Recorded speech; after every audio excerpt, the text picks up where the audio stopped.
الحمد لله وكفى وسلام على حبيبه المصطفى أما بعد فأعوذ بالله من الشيطان الرجيم بسم الله الرحمن الرحيم إن الله وملائكته يصلون على النبي يا أيها الذين آمنوا صلوا عليه وسلموا تسليما اللهم صل على سيدنا ومولانا محمد معدن الجود والكرم وآلہ وأصحابہ الکرام وابنہ الکریم وبارک وسلم صلاة دائمة سرمدا ابدا۔ میرے عزیزو، دن اتنی تیزی سے گزرتے چلے آئے کہ ابھی رمضان کے چاند کا انتظار تھا اور پھر دیکھتے ہی دیکھتے رمضان آ بھی گیا اور گزر بھی گیا۔ اور حدیث پاک میں حضور اکرم صلی اللہ علیہ وسلم نے ارشاد فرمایا، اخیر زمانے میں دنوں میں اس قدر تیزی آئے گی کہ سال مہینے کے برابر لگے گا، اور مہینہ ہفتے کے برابر، اور ہفتہ ایک دن کے برابر۔ اب وقت میں برکت نہیں، بہت تیزی سے دن گزرتے چلے جائیں گے۔ میں میرے پروردگار کا کروڑ شکر و احسان بجا لاتا ہوں کہ اس نے ہمیں مکمل ختم قرآن تک اس مصلی پر اپنی رحمتوں سے نوازا، آسانیاں عطا کی، اور آپ سب کو سماعت کی سعادت بخشی۔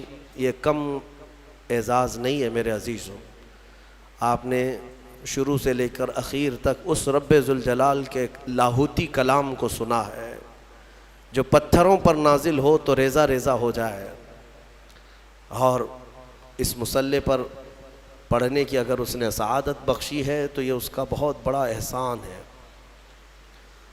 قرآن جب ختم ہوتا ہے تو اس کا غم حافظ قرآن کو اندازہ ہوتا ہے۔ صبح سے شام تک، شام سے صبح تک قرآن سے چمٹے رہتے ہیں ہر دن۔ ابھی تراویح ہوئی، واپس جانے کے بعد کل کی تراویح کے فکر میں پورا دن گزرتا ہے۔ قرآن پاک کی کون کون سی صورتیں پڑھنا ہے، اسی میں اس کا پورا ذہن پورا دن گھومتا رہتا ہے، اور جب قرآن ختم ہوتا ہے تو دوسرے دن ایسا لگتا ہے کہ ساری دنیا ہی ختم ہو گئی۔ اب بالکل خالی خالی اور عجیب سی کیفیت چند دنوں تک لگتی ہے۔ حفاظ قرآن اس کو بہتر جانتے ہیں۔ میرے عزیزو، ہم نے قرآن عظیم یہاں پر تلاوت کی، میں یہ نہیں کہتا کہ ہم غلطیوں سے محفوظ رہیں گے۔ انسان خطا کا مرکب ہے، سہون بہت ساری غلطیاں در آتی ہیں ہر انسان سے۔ میں اللہ رب العزت کی بارگاہ میں توبہ بھی کرتا ہوں، استغفار بھی کرتا ہوں کہ مولا جانے میں انجانے میں قرآن عظیم کے پڑھنے میں، اس کی رعایات کی حقوق کی رعایات میں جہاں کہیں ہم سے خطا سرزد ہوئی ہو، اپنے فضل و کرم سے معاف فرما دے۔ پڑھنے میں، سننے میں جو کچھ بھی مولا ہم سے کمی زیادتی ہوئی ہو، اپنے فضل و کرم سے معاف فرما۔ میرے عزیزو، قرآن عظیم پڑھنے میں بھی وہ لطف ہے، سننے میں بھی وہ لطف ہے۔ قیامت کے دن فرمایا جائے گا، یہ بھی حدیث پاک ہے، کہ جو قرآن پڑھتا تھا اسے رب تعالیٰ فرمائے گا قرآن پڑھتا جا، قرآن پڑھتا جا۔ وہ جب قرآن پڑھتا جائے گا تو اسے حکم ہوگا ایک ایک آیت پڑھ اور ایک ایک درجہ اوپر جا، ترقی کرتا جا۔ وہ قرآن پڑھتا رہے گا اور درجات کی بلندی اس کی ہوتی رہے گی۔ اور حضور پاک صلی اللہ تعالیٰ علیہ وسلم کی احادیث کا یہ بھی مفہوم ہے کہ حافظ قرآن جو قرآن کے حلال کو حلال سمجھتا ہو، قرآن کے حرام کو حرام سمجھ کر اس پر عمل کرتا ہو، قیامت کے دن وہ اپنے خاندان کے ایسے 10 لوگوں کی سفارش کر کے جنت لے جائے گا جن پر دوزخ میں جانا واجب ہو گیا تھا۔ اپنے خاندان کے ایسے 10 افراد کو لے جانے کی اسے اجازت دی جائے گی۔ اور مجھے آج اس مصلی پر، محراب پر قرآن پاک کا دور سناتے ہوئے 23 سال گزر گئے۔ الحمدللہ یہ 23واں سال ہے میرا تراویح کا۔ قرآن پاک اور میرے خیال سے ہاشمی مسجد میں نے 6 سال سنایا ہے، یہ 6واں سال تھا مختلف مقامات پر، لیکن کبھی یہ موٹے قرآن کو، اتنا ضخیم قرآن اٹھا کر کے ہم دیکھتے ہیں تو یقین نہیں ہوتا کہ یہ پورا کا پورا سینے میں آیا کیسے، یہ محفوظ کیسے ہے۔ اور جب بندہ پڑھنے لگتا ہے حافظ قرآن، حقیقت میں بتاؤں، میں اپنی بات بتا رہا ہوں، باقی دوسرے حفاظ کرام وہ بہتر جانتے ہیں، ہماری محنت سے کچھ نہیں ہوتا، جب پڑھنے کے لیے وہ کھڑا ہو جاتا ہے تو من جانب اللہ، خود اللہ تعالیٰ اس کی مدد فرماتا ہے۔ اگر اللہ رب العزت دروازے نہ کھولے تو وہ ایک آیت آگے نہیں بڑھ پائے گا۔ ہاں، یہ رب تبارک و تعالیٰ کی طرف سے انعام ہے، اکرام ہے۔ میرے عزیزو، یہ قرآن یاد کرنے کے لیے جب بچے بھی کوشش کرتے ہیں تو 5 سال کے بچے بھی حافظ قرآن بنے ہیں، دنیا میں ریکارڈ ہے۔ اور آپ کو پتہ ہے حضرت سیدنا مخدوم جہانگیر اشرف سمنانی رحمۃ اللہ تعالیٰ علیہ 7 سال کی عمر میں قرأت سبع یعنی 7 قرأتوں کے ساتھ حافظ قرآن ہو چکے تھے۔ وہ بڑے بڑے علماء بھی نہیں آج 7 قرأت جانتے ہیں۔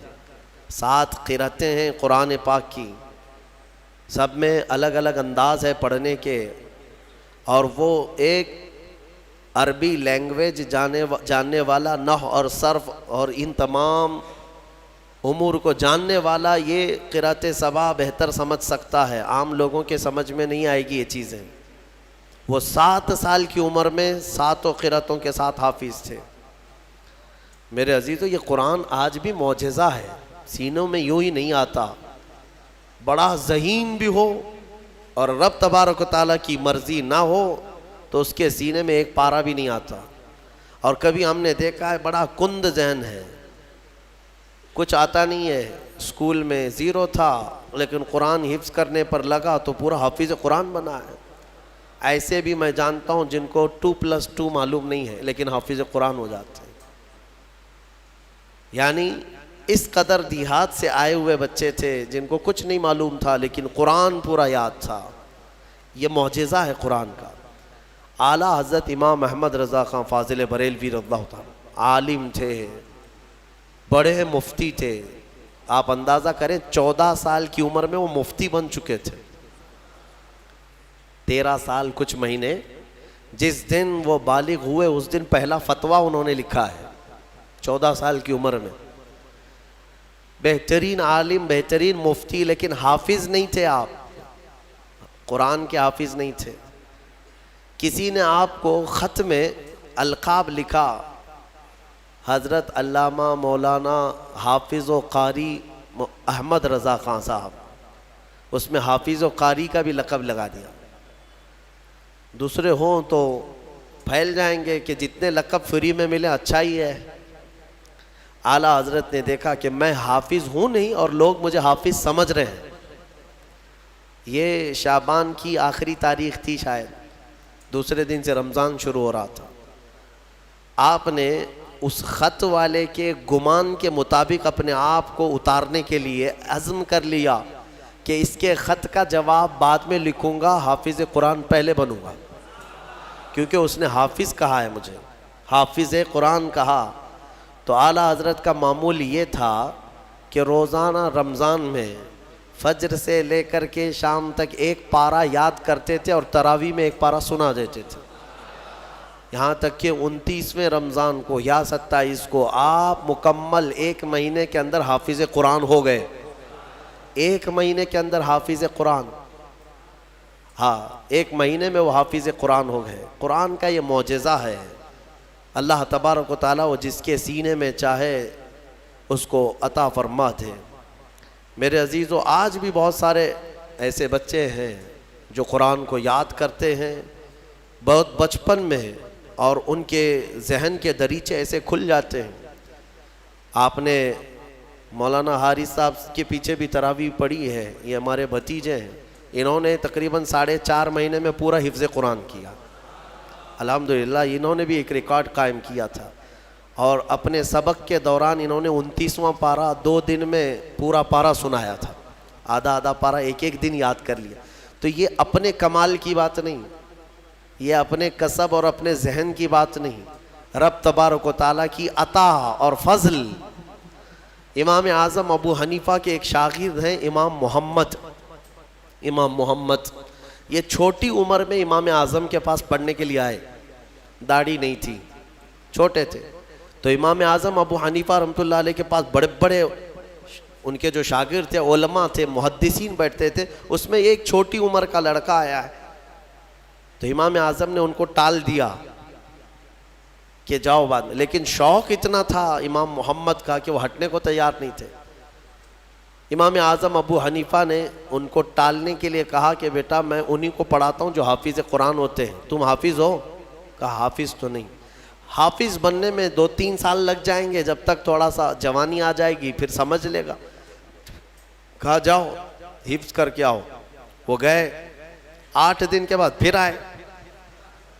امام اعظم کے پاس کہا کہ حضور مجھے شاگردی میں لے لیجئے. کہا میں تم کو پچھلے ہفتے بھیجا تھا حافظ بن کر کے آنا. انہوں نے کہا میں پورا حافظ بن کر کے آیا ہوں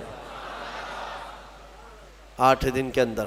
میرے عزیزو, یہ اللہ تبارک و تعالیٰ کی طرف سے انعام ہے, اور میرے آقا صلی اللہ تعالیٰ علیہ وسلم کا زندہ معجزہ ہے. اللہ تبارک و تعالیٰ اس قرآن پاک کی خوب برکتیں ہمیں عطا فرما ہے.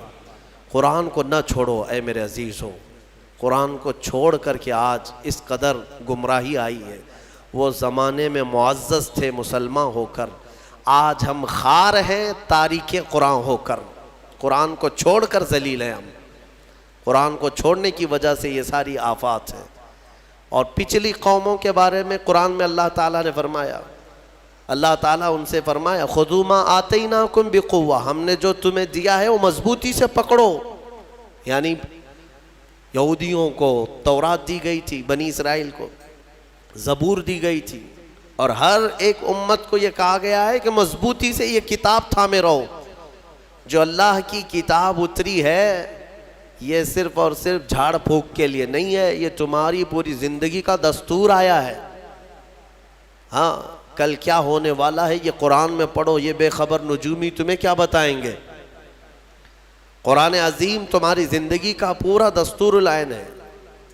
اس کو چھوڑ کر کے ہم ادھر ادھر کی آج ٹھوکروں پر مجبور ہو چکے ہیں. میرے عزیز و حیرت ہے ہماری قوم کو, طوطے کے پاس جا کر کے اپنا بھوش پوچھتے ہیں, چٹھی نکال کر کے کہ میرا بھوش کیا ہونے والا ہے.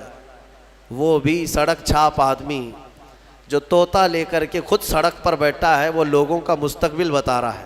ہائے, یہ اس کی بیوقوفی نہیں ہے, اس کے پاس جانے والے کتنے بڑے بیوقوف ہیں. مستقبل تمہارا بتا رہا ہے اور خود جو ہے سڑک چھاپ بنا ہوا ہے. ہاں ساری دنیا کے مستقبل بھوشمانی کر رہا ہے, لکیریں پڑھ رہا ہے, اور خود کی لکیر شاید پوری مٹی ہوئی ہے. عقل ہے یا نہیں ہے جو لوگ اس طرح کی جگہ پر جاتے ہیں؟ میرے آقا صلی اللہ علیہ وسلم نے فرمایا من اتا بکاہن فقد کفر بما انزل علی محمد, جو کسی کاہن جوتش کے پاس گیا, میرے آقا فرماتے ہیں اس نے محمد کا انکار کر دیا صلی اللہ علیہ وسلم. محمد صلی اللہ علیہ وسلم پر جو کچھ اتارا گیا ہے اس کا اس نے انکار کر دیا. کیوں جاتے ہو؟ قرآن تمہارے پاس سب سے بہتر کتاب ہے, قرآن عظیم ساری چیزیں تمہارے پاس. اللہ تعالیٰ نے فرمایا ولا رطب ولا یابس الا فی کتاب مبین, کوئی خشکی اور کوئی تری کی بات ایسی نہیں ہے جو ہم نے قرآن میں بیان نہ کیا ہو, سب ہے قرآن میں. اور جو جس طرح سے اس سے فائدہ اٹھائے گا وہ اس کے ظرف کی بات ہے. میرے عزیزو, کم سے کم آج اتنا تو کرو کہ تلاوت تو کثرت سے شروع کر دو. حدیث میں ملتا ہے کہ اگر لوگ آتے ہیں ہمارے پاس وظیفے, اس کا وظیفہ, بچے پیدا نہیں ہو رہے ہیں اس کا وظیفہ چاہیے, روزی میں برکت اس کا وظیفہ چاہیے, ہاں بہت سارے ٹینشن ہیں, وسوسے آتے ہیں اس کا وظیفہ چاہیے, بیماری نہ آئے اس کا وظیفہ چاہیے. وظیفے اس پر انہی سب کے چکروں میں پڑے ہوئے. حالانکہ حدیث میں ہے کہ قرآن کی تلاوت تمہیں سارے ذکر سے بے نیاز کر دے گی. اگر قرآن کی تلاوت میں کوئی بندہ مصروف ہے, اس کے بارے میں فرمایا کہ اگر اس کو دعا کرنے کا وقت نہیں ملا دعا کرنے کا وقت نہیں ملا اور وہ قرآن کی تلاوت میں مصروف ہے، تو فرمایا کہ مولا تعالیٰ اس کو سارے لوگوں کی دعا کے برابر عطا فرمائے گا۔ وہ بندہ رحمان کا کلام پڑھ رہا ہے، دعا کرنے کا اگر اسے وقت نہ ملا تو بھی مولا اس سے راضی ہے۔ میرے عزیزو، قرآن پڑھنے کے آداب میں بھی آج میں دیکھتا ہوں تو لوگوں کو کھجلی ہونے لگی، ادھر ادھر پینتیاں بدلنے لگے۔ قرآن پاک پڑھتے وقت تمہارے اندر رقت طاری ہو تو سمجھ لینا ایمان بھر گیا ہے۔ قرآن کی یہ صفت بتائی گئی، وَإِذَا تُلِيَتْ عَلَيْهِمْ آيَاتُهُ زَادَتْهُمْ ایمانا۔ یہ کون لوگ ہیں جو اللہ تبارک و تعالیٰ کے پرہیزگار بندے کون ہوتے ہیں؟ ان کے بارے میں اللہ فرما رہا ہے کہ جب ان کے پاس قرآن کی آیتیں تلاوت کی جاتی ہیں تو ان کا ایمان بڑھ جاتا ہے۔ وَجِلَتْ قُلُوبُهُمْ، ان کا دل ہلنے لگتا ہے شوق سے اللہ کی بارگاہ میں۔ حضرت امام اعظم ابو حنیفہ رحمۃ اللہ تعالیٰ علیہ مغرب کی نماز کے لیے حاضر ہوئے، صرف قاری قرآن نے اذا زلزلت الارض زلزالہا یہ سورہ پڑھی، اتنا رونے لگ گئے، اتنا رونے لگ گئے۔ اس میں قیامت کا ذکر ہے کہ یاد کرو کس چیز کو؟ جب زمین ہلا دی جائے گی، وَأَخْرَجَتِ الْأَرْضُ أَثْقَالَهَا، اور زمین کے اندر کی ساری بوجھل چیزیں نکال دی جائیں گی باہر، زمین سب اگل دے گی۔ اور سورہ قاریعہ میں اللہ نے فرمایا یوم یکون الناس کالفراش، لوگ اس دن پتنگوں کی طرح ہوں گے، اڑ رہے ہوں گے۔ وَتَكُونُ الْجِبَالُ كَالْعِهْنِ، اور پہاڑ روئی کے پھاہے ہوتے، روئی کے اس طرح پہاڑ جو ہے ہواؤں میں اڑ رہے ہوں گے، پورے بڑے بڑے پہاڑ روئی کے پھاہے کے طرح اڑ رہے ہوں گے۔ اللہ نے قرآن پاک میں جو قیامت کے تذکرے فرمائے، امام اعظم ابو حنیفہ صرف سورہ زلزال پڑھتے رہ گئے، عشاء کا وقت آیا، عشاء پڑھی، پھر کھڑے ہو گئے، صرف یہی اذا زلزلت الارض زلزالہا اسی میں رہ گئے۔ اتنا روتے تھے، اتنا روتے کہ ان کی داڑھی سے آنسوؤں کا پانی ٹپ ٹپ ٹپ گرنے لگا مسجد کے اندر۔ آپ کی عمر اس وقت قریب 70 سال کی ہے، قریب 70 سال کی۔ میں بتاتا ہوں، جس امام اعظم نے 4000 ختم قرآن کیے ہیں، 5 لاکھ حدیثیں انہیں یاد ہیں، 1000 سے زیادہ بڑے بڑے محدث شاگرد پیدا کیے، اور لاکھوں مسائل کا حل بیان کر دیا، امت پر اتنا بڑا احسان ہے۔ وہ امام اعظم ایک سورہ پڑھ کر کے رات کے وقت کیا کہہ رہے ہیں جانتے ہیں؟ ان کے ایک شاگرد ہیں مسعر، وہ کہتے ہیں میں رات کے وقت جا کر دیکھا میرے استاد ابھی تک کھڑے، مغرب میں جو گئے تھے ابھی تک کھڑے۔ آدھی رات گزر گئی تو وہ دروازہ کھول کر پیچھے کھڑے ہوئے تو امام اعظم ہاتھ پھیلا کر یوں رو رہے تھے اللہ کی بارگاہ میں کہ اے مولا، قیامت کے دن اگر ابو حنیفہ کی بخشش ہو گئی تو تعجب کی بات ہے، ورنہ مجھ جیسا آدمی بخشے جانے کے قابل نہیں۔ امام اعظم کہہ رہے ہیں میری بخشش ہو گئی تو تعجب کی بات ہے، جس نے 4000 ختم قرآن کیے ہوں، اور پھر یوں کہتے ہیں مولا میرے پاس بخشے جانے کے لائق کچھ ہے نہیں سوائے سفید داڑھی کے، اور تو نے فرمایا ہے کہ سفید داڑھی والے کو عذاب دینے میں مجھے حیا آتی ہے، مولا میری سفید داڑھی کو دیکھ کر مجھے معاف کر دینا۔ یہ قرآن میں محو ہونے والوں کا انداز ہے، اور ہمارے ہاں برسوں ہو جاتے ہیں ہم خوف الہی سے نہ روتے ہیں نہ ہی ہمارے جسم ہلتے ہیں۔ ہمیں کس چیز کا غرور ہے؟ ہمیں کس چیز سے اطراء ہے؟ کیا ہے ہمارے پاس؟ دنیا کے جو سب سے اچھے لوگ تھے وہ صحابہ تھے۔ ایک بار وہ زور سے ہنس رہے تھے تو میرے آقا نے صرف ان کو اتنی بات پر پوچھا کیا تم سبوں نے قیامت کی تیاری کر لی؟ تو اتنی زور سے ہنستے کس بات پر ہو؟ صحابہ ہنسنا بند کر دی ہے، اور ہمارے حال یہ ہے نہ وضو ڈھنگ کا ہے، نہ قرات ڈھنگ کی ہے، نہ نمازیں ہو پائی ہیں، کچھ نہ ہو کر کے بھی ہمارا سینہ چوڑا کر کے ہم زمین پر گھوم رہے ہیں۔ اللہ کے خوف سے لرز جاؤ، اور قرآن عظیم کی تلاوت جو بندہ کرتا ہے کثرت سے، اللہ تعالیٰ کا وہ ایسا محبوب ہوتا ہے، ایسا محبوب کہ آپ دیکھنا موت کے وقت بھی اس کے چہرے پر نور طاری ہو جاتا ہے. ہاں اس کے لبوں پر مسکراہٹ ہوگی. قرآن کثرت سے پڑھنے والے کی روح آسانی سے نکالی جاتی. امام احمد بن حنبل بڑے امام ہیں، فرماتے ہیں نزا کیا وقت تھا ان کے، اور اس وقت سے کوئی باہر آتا نہیں، لیکن اللہ تبارک و تعالیٰ جسے چاہے موت کے منہ سے نکالے. ان کے ساتھ ایسا ہوا کہ قریب موت کا وقت آ گیا اور سانس جو ہے پھڑکنے لگ گئی، ہلکی ہلکی ہو گئی، لگتا کہ اب روح نکلے گی، تب روح نکلے گی. اسی اثنا میں وہ کہتے ہیں کہ شیطان قریب آ گیا، شدت کی پیاس لگی تھی. اور شیطان، کس کی بات کر رہا ہوں؟ امام احمد بن حنبل کی. شدت کی پیاس لگی تھی اور وہ پانی لے کر قریب آیا اور بار بار مجھے اپنی طرف بلاتا تھا، کیونکہ پانی کے لیے آدمی کہیں پر بھی چلا جائے. وہ کہتے ہیں کہ مجھے اندازہ تھا کہ یہ ابلیس ہے، مجھے بہکا رہا ہے، لیکن پانی کی خواہش بھی ہے. اور اس کے بعد وہ آپ سے بحث کرنے لگا کچھ معاملات پر، موت کے قریب، جبکہ بولنے کی طاقت بھی نہیں. تو اچانک ایک خوبصورت نوجوان آیا، اس نے گھونسے مار مار کر کے شیطان کو بھگا دیا. شیطان بھاگ گیا، ڈر کر کے بھاگا. امام احمد بن حنبل کہتے ہیں مجھے سکون ہوا، کم سے کم اس کی شرارتوں سے بچ گیا. وہ نوجوان اتنا حسین تھا، بہت خوبصورت تھا. میں نے اس سے پوچھا کہ میں نے تجھے زندگی میں کبھی دیکھا نہیں، تو کون ہے؟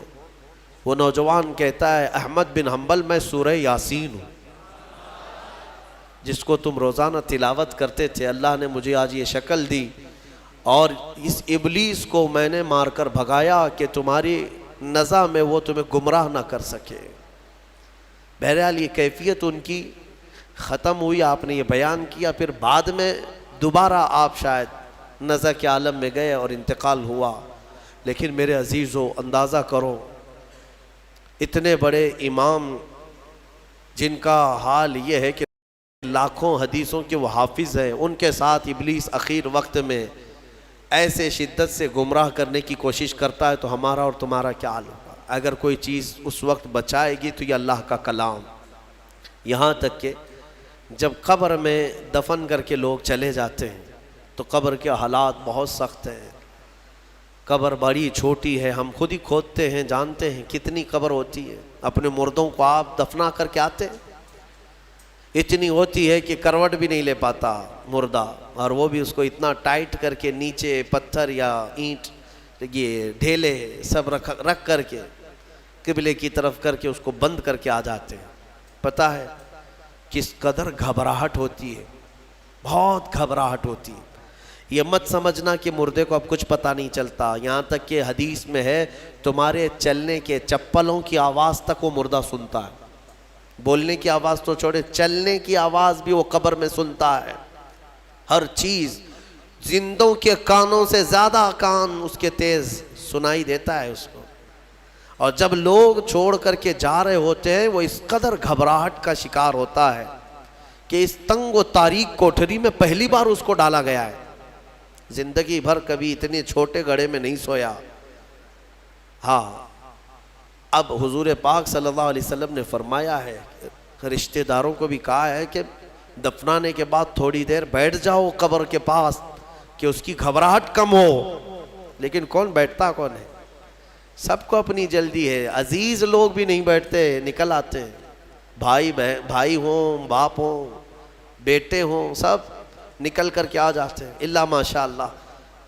لیکن اس اندھیری قبر میں جب لوگ قبرستان سے آ جاتے ہیں، عجیب و غریب آوازیں مردے کو سنائی دینے لگتی ہیں. زمین ہلنے لگتی ہے اور دونوں جانب سے دباتی ہے زمین. میرے آقا صلی اللہ علیہ وسلم نے فرمایا ان ضغطۃ القبر حق، قبر کا جھٹکا دینا حق ہے، ہر ایک کے ساتھ ہوگا. صحابی رسول سعد بن معاذ کے بارے میں حضور نے فرمایا ان کو قبر دبا رہی تھی. قبر سب کو دبائے گی، لیکن کچھ کو ایسے دبائے گی کہ ان کی ہڈی پسلیاں الگ ہو جائیں، اور کچھ کو محبت سے دبائے گی. لیکن فرمایا کہ قبر جو ہے اس وقت اندھیری اور پھر عجیب و غریب آوازیں، تنہائی الگ، کوئی نہیں ہے قریب، کوئی نہیں ہے۔ اس وقت کچھ لوگوں کی قبر میں ایسا ہے کہ اچانک ایک نورانی شکل کا نوجوان سرانے کے پاس آ کر بیٹھتا ہے اور کہتا ہے میں تیرا دوست ہوں، تو گھبرا مت، میں تیری دوستی نبھانے آیا ہوں۔ مردہ پلٹ کر کے دیکھتا ہے، پوچھتا ہے تو کون ہے؟ تو کہتا ہے میں اللہ کا کلام قرآن پاک ہوں۔ قرآن مقدس رفیق بن کر، انیس بن کر قبر میں آتا ہے۔ میرے عزیزو، اس قرآن سے محبت کرو، اس قرآن سے محبت کرو۔ مجھے افسوس ہوتا ہے رمضان میں بھی کچھ لوگ ایسے ہیں جو قرآن سننا نہیں چاہتے، ان کو سال میں ایک بار ہی تو موقع ملتا ہے، ان موقعوں کو بھی گنوا دیتے ہیں، بازاروں کی زینت بنے رہتے۔ بازار کتنے بازار کرو گے؟ کتنے؟ سال بھر تو بازار کھلا ہے، کیا یہ تراویح پھر رمضان کے بعد ملنے والی ہے؟ ضائع کر دیتے ہیں۔ ایک تو تم حافظ قرآن ہو نہیں، قرآن گھر میں پڑھتے نہیں، ایک حافظ تمہارے ہاں آ گیا سنانے کے لیے اللہ کا کلام، اس کے لیے بھی پیچھے بھاگ جا رہے ہو، تو گویا کہ تم قرآن کے ساتھ بہت ناانصافی کر رہے ہو۔ قرآن کو پیٹ پیچھے ڈال چکے، اس کے حقوق نہیں ادا کرتے۔ گھروں میں جا کر کے دیکھو تو بہت اونچے طاق پر اس کو رکھ دیا ہے۔ قرآن پر تو اتنی دھول جمع ہوتی ہے کہ اتنی دھول نہ فریج پر نہ ٹی وی پر۔ ٹی وی اور فریج اور واشنگ مشین تو روز صاف ہو جاتے ہیں، قرآن پاک پر ہاتھ بھی نہیں لگتا۔ کیوں قرآن کے ساتھ یہ دوہرا سلوک ہے؟ یہی تو ہے میرے عزیزو، درس قرآن اگر ہم نے نہ بھلایا ہوتا، یہ زمانے نے زمانہ نہ دکھایا ہوتا۔ شاعر نے بہت اچھے انداز میں کہا، درس قرآن کو اگر ہم نے نہ بھلایا ہوتا، یہ زمانے نے زمانہ نہ دکھایا ہوتا۔ یہ سارے ہمارے اندر ہیں۔ اٹھو، آج بھی تمہارے پاس وقت ہے، قرآن کو پڑھو، سیکھو۔ اور میں کہتا ہوں آج کے دور کے مسلمان، سخت پکڑ ہوگی تمہاری، تمہارے پاس یہ عذر بھی نہیں ہے کہ اللہ کی بارگاہ میں کہیں گے کہ مولا پڑھانے والا کوئی تھا نہیں، سیکھنے کا کوئی ذریعہ تھا نہیں۔ آج تمہارے ہر ایک کے ہاتھ میں موبائل ہے، قرآن ہے، سینکڑوں قاریوں کی قرت ہے۔ انٹرنیٹ صرف گانے سننے کے لیے نہیں، قرآن سیکھنے کے بھی وہاں ذریعے موجود ہیں۔ پورے عالم بننے کے مدرسے چل رہے ہیں آن لائن، قرآن پڑھانے والے پڑھا رہے ہیں، لیکن اب عذر تمہارے پاس کچھ بھی نہیں رہے گا۔ کیا کہو گے؟ کیا کہو گے کہ ہمارے ہاں کوئی عالم نہیں تھا، کوئی حافظ نہیں تھا، پڑھنے کا موقع نہیں ملا؟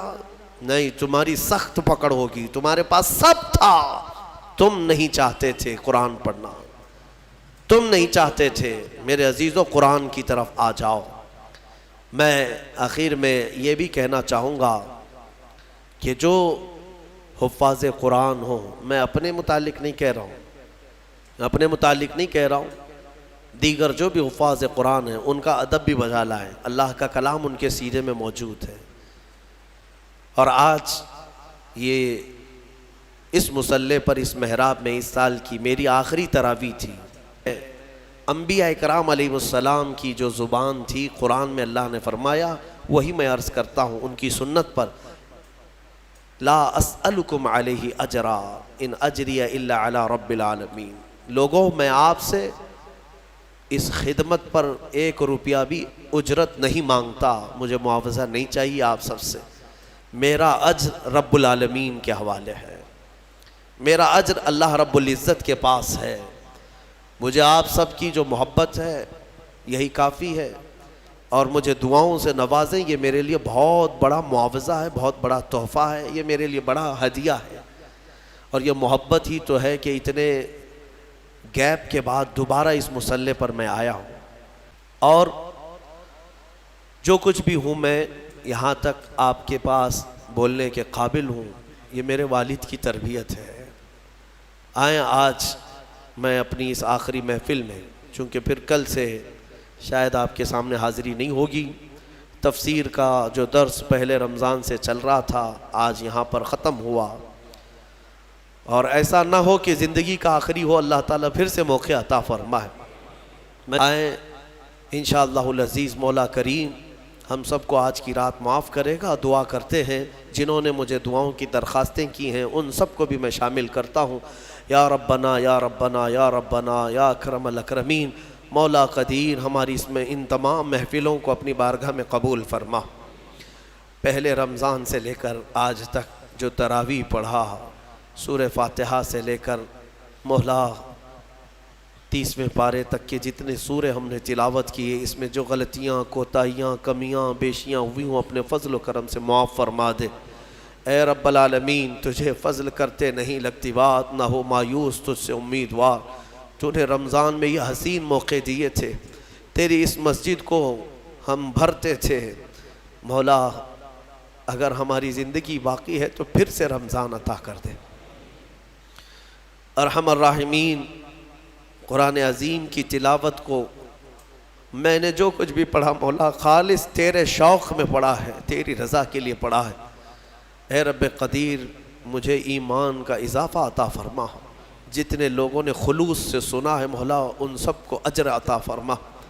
اور تفسیر قرآن جو آج تک کی محفلیں ہوتی رہیں، اس میں جو غلطیاں کوتاہیاں ہوئی ہوں مولا سب سے میں توبہ کرتا ہوں، مجھے معاف فرما دے۔ سننے والوں کو بھی معاف فرما دے، اور دور دراز سے کئی لوگ آن لائن سن رہے ہیں، محفلوں میں شامل ہوتے ہیں مولا ان سب کی بھی مغفرت فرما دے۔ ارحم الراحمین، آج کئی لوگ تیرے دربار میں ہاتھ پھیلائے ہیں، کچھ محتاج ہیں، کچھ غریب ہیں، اپنے اپنے گھروں کی پریشانیاں، کچھ تو وہ ہیں جو بول نہیں سکتے۔ اے رب ذوالجلال سب کی پریشانیاں دور کر دے۔ اے رب العالمین، پورے ہندوستان کے مسلمان اس رمضان میں پریشان ہیں مولا، جائیں تو کدھر جائیں، کس سے اپنے غم کی داستان سنائیں، سمجھ میں نہیں آتا مولا۔ حالات اس قدر بدلتے جا رہے ہیں کہ چھوٹی ذاتوں کے اور نیچ قسم کے لوگ تیری مسجدوں پر، تیرے اولیاء کے مزاروں پر اور مسلمانوں کی گردنوں پر راج کرنے لگ گئے ہیں۔ اے قدیر و جبار خدا، ان ظالموں کو کیفر کردار تک پہنچا دے۔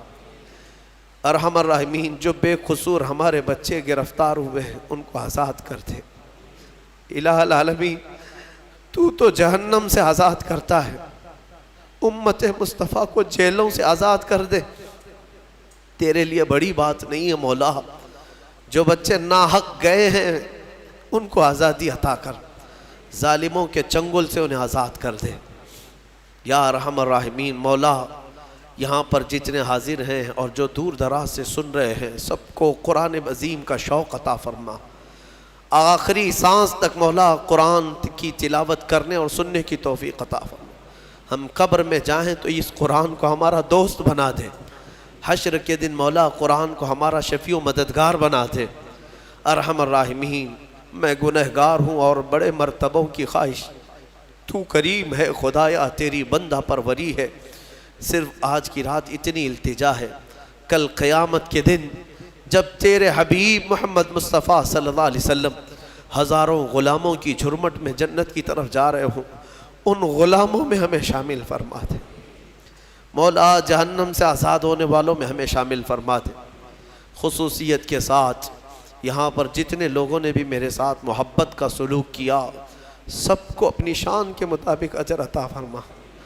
میں فقیر آدمی ان کی محبتوں کا صلہ نہیں دے پاؤں گا مولا، سب کو تو اپنی شان کے مطابق اجر عطا فرما۔ ہمارے بچے، ہمارے شاگرد جو روزانہ قرآن پڑھتے تھے، سنتے تھے، اراکین، انتظامیہ، معاونین، امام، خطیب، سب کو مولا اپنے شان کے مطابق اجر عطا فرما۔ خصوصیت کے ساتھ میرے والد گرامی کی مغفرت فرما مولا۔ جتنے لوگوں کے والدین انتقال کر چکے، رشتہ دار انتقال کر چکے، ان کی قبروں کو بقعہ نور بنا دے مولا۔ ہو سکتا ہے ان کی خطاؤں کی وجہ سے ان کی قبریں تحریک ہو گئی ہوں مولا۔ ہم اجالوں میں بیٹھے ہیں، ایک بار ہماری دعا کے ذریعے ان کی قبروں کو اجالا کر دے مولا۔ تو ارحم الراحمین ہے، تو ارحم الراحمین ہے۔ ہمارے والدین کی قبروں کو اجالا کر دے مولا، ان کو رحمت و انوار کی بارشیں عطا کر۔ جو کچھ بھی جانے انجانے میں ان کی زندگیوں میں خطائیں ہوئی وہ معاف کر دے، سخت سوالات نہ کر، نکیرین کے سوالات سے مولا ان کو آزادی دے دے، آسانی عطا کر، جوابات میں آسانی عطا فرما، قبر کے دبانے سے بچا لے۔ اے رب العالمین، ہم جنت میں جانے کے قابل تو نہیں ہیں، مگر تیری جہنم کا عذاب سہنے کے بھی قابل نہیں ہیں، بخش دے بس تیرے فضل سے مولا، تیرے فضل سے بخش دے، اور تو ہمیں بے حساب جنت عطا فرما دے۔ کل قیامت کے دن اگر تو ہم سے سوال کرے گا تو مولا ہمارے پاس ایک سوال کا بھی جواب نہیں ہے۔ اے رحم الراحمین، ہم کو بغیر حساب کے معاف کر دے، معاف فرما دے۔ یا ربنا یا ربنا یا ربنا یا اکرم الاکرمین، تقبل دعاءنا بحرمت جد الحسن والحسین۔ ان اللہ وملائکتہ یصلون علی النبی یا ایہا الذین آمنوا صلوا علیہ وسلموا تسلیما۔ اللہم صل علی سیدنا محمد معدن الجود والکرم وآلہ واصحابہ الکرام وابنہ الکریم وبارک وسلم۔ سبحان ربک رب العزت عما یصفون وسلام علی المرسلین والحمد للہ رب العالمین، وآخر دعوانا ان الحمد للہ رب العالمین۔ السلام علیکم۔